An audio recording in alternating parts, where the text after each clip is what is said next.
বিএলওদের ওপর অসম্ভব চাপ সৃষ্টি করা হচ্ছে, তাই তারা সুইসাইড করতে বাধ্য হচ্ছে। এদিন এমনটাই বলে নির্বাচন কমিশনের ওপর ক্ষোভ উগরে দিলেন শ্রীরামপুরের সাংসদ কল্যাণ বন্দ্যোপাধ্যায়। এদিন সাংসদ বলেন, এখনো পর্যন্ত নির্বাচন কমিশনের চাপে 43 জন এফেক্টেড হয়েছে, তার মধ্যে 20 জন সুইসাইড করেছে। কাল পর্যন্ত 6 জন অসুস্থ হয়েছে, 14 জন মারা গেছে এবং 3 জন সুইসাইড করেছে। বিএলওদের ওপর অসম্ভব চাপ সৃষ্টি করা হচ্ছে। পশ্চিমবঙ্গ কৃষি প্রধান রাজ্য, চাষিদের পুরুষ মহিলারা চাষের কাজে ব্যস্ত থাকে, তাই তাদের কাছে সঠিকভাবে ফর্ম বিলি হচ্ছে না। বিএলওরা সারাদিন ধরে ফর্ম সংগ্রহ করার পর রাতে আপলোড করতে যাওয়ার সময় দেখা যাচ্ছে 3 থেকে 4 ঘন্টা সার্ভার কাজ করছে না। গ্রাম বাংলায় নেটওয়ার্ক সেরকম ভাবে নেই বললেই চলে। ইলেকশন কমিশন কোনোভাবে ওয়াইফাই এর ব্যবস্থা করে দেয়নি।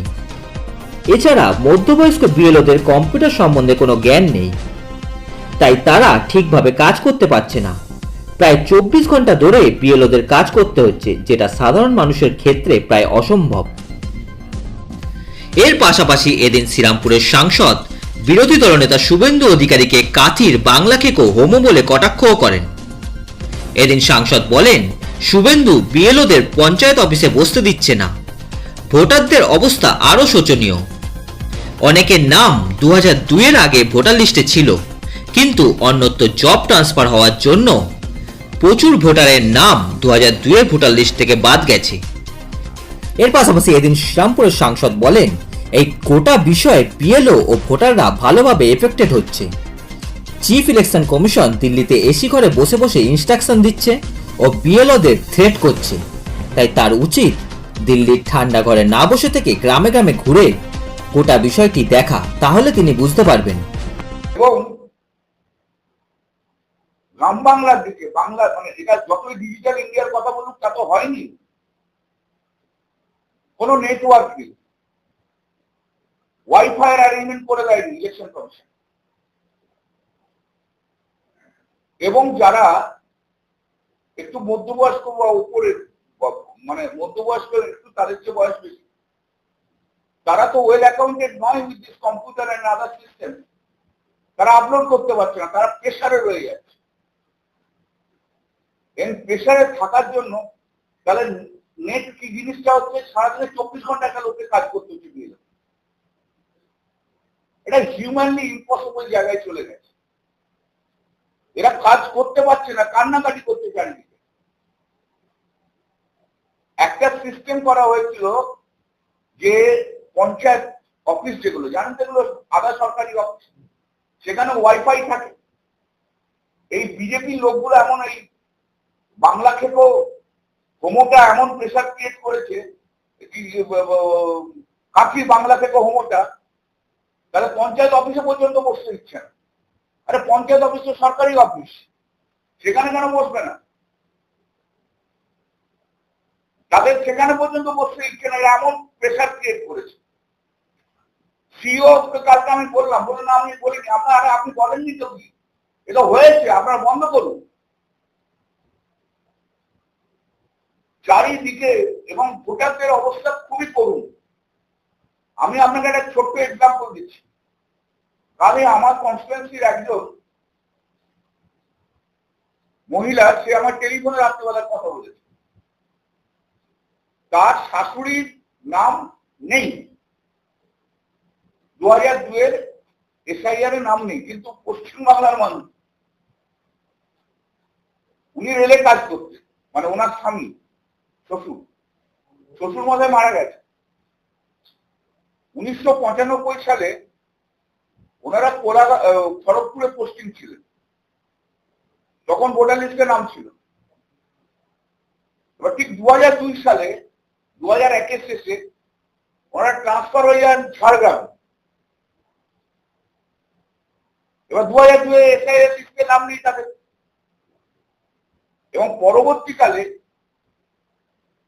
যে ভোটার লিস্ট হয়েছে সেই ভোটার লিস্টে ওদের নাম আছে। প্রশ্নটা এখানে কি, যে 2002 এসআইআর এর নাম না থাকলে তো হবে না। এবার সেই শাশুড়ির স্বামী মারা গেছে, শাশুড়ির বাবা মারা গেছে,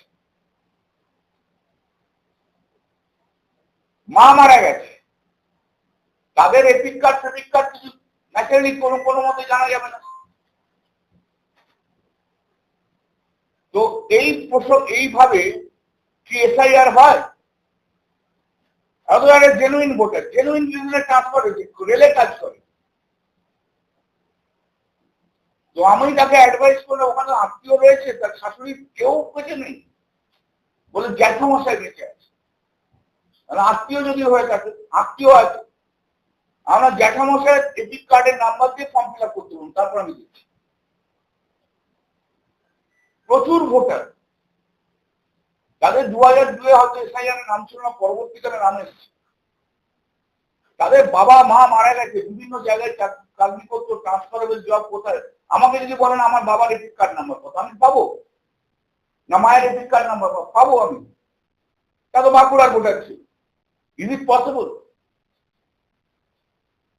ফর্চুনেটলি আমার 2002 এসআইআর নাম আছে। একটা অবাস্তব প্রক্রিয়া চালু হয়েছে, তাতে দুটো দিকে একটা ভীতি সঞ্চয় করা হচ্ছে। একটা ভীতি হচ্ছে বিএলও যারা কাজ করতে পারছে না, অক্ষম হয়ে যাচ্ছে, এত প্রেশার। আর একটা হচ্ছে জেনুইন ভোটার। এটা অদ্ভুত একটা প্রিন্সিপালকে অ্যাপ্লাই করা হয়েছে।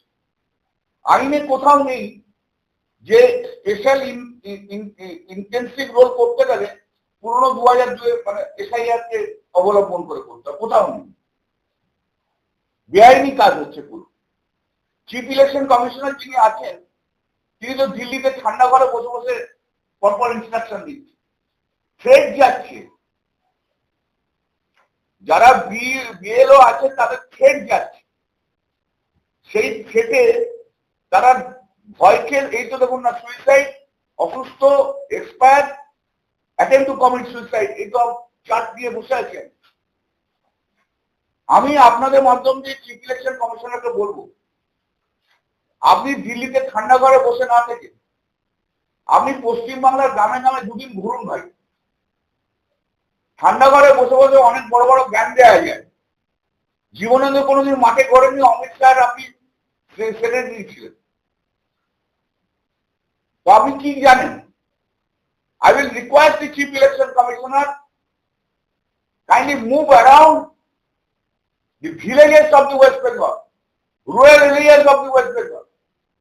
See the situation of the BLOs. Don't give your servants sitting at election, chief election নির্বাচন ভবন, যাদের প্র্যাকটিক্যাল জিনিসের সেন্স নেই। and the Chief Election Commissioner, এই যে এত অসুস্থ, so much suicides have been committed, so much persons have been become ill, so many persons have expired by reason of the pressure created by the Chief Election Commission. Chief Election Commissioner is enjoying sadistic pleasure because of this suicide, illness, expired and attempt to commit suicide. He has destroyed the democracy. He has brought the fear under the pressure of the Bharatiya Janata Party. We are now understand the way how we are special intensive role has been prepared. And as you know, we are very strong here at West Bengal. BJP is not there.